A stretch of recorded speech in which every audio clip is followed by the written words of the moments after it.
ምንድነው? እኛን እዚህ ስታየን የተሰጣ ልብስ እንመስላለን? ሰልፍን ይዛገባ ያማል እንዴ? የሚያምስ አንተ ነህ።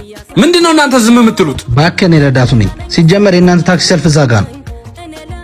አይ ለምንድን ነው የምትበሳጨው? ምን የሚያስደስት ነገር አለ? ሁሉም ነገር መከራ ነው። አንተ ሰው ያጨቅጭቀኝ ታክሲ አጥቼ ነው አልኩህ አይደል እንዴ?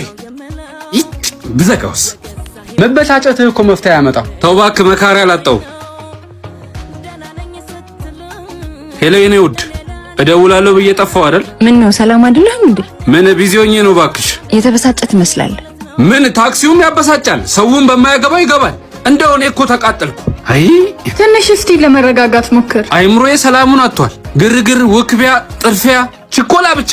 ይኸውልህ ሰውነታችን ምግብ ካላገኘ እንደሚደክመው ሁሉ አይምሮአችንም እረፍት ካላገኘ ይደክመዋል። ነፍስህም የጽድቅ ስራን ትፈልጋለች። አየህ ሁላችንም ለስጋ ፍላጎታችን ስንተጋ ነፍሳችንን ተዋታለን።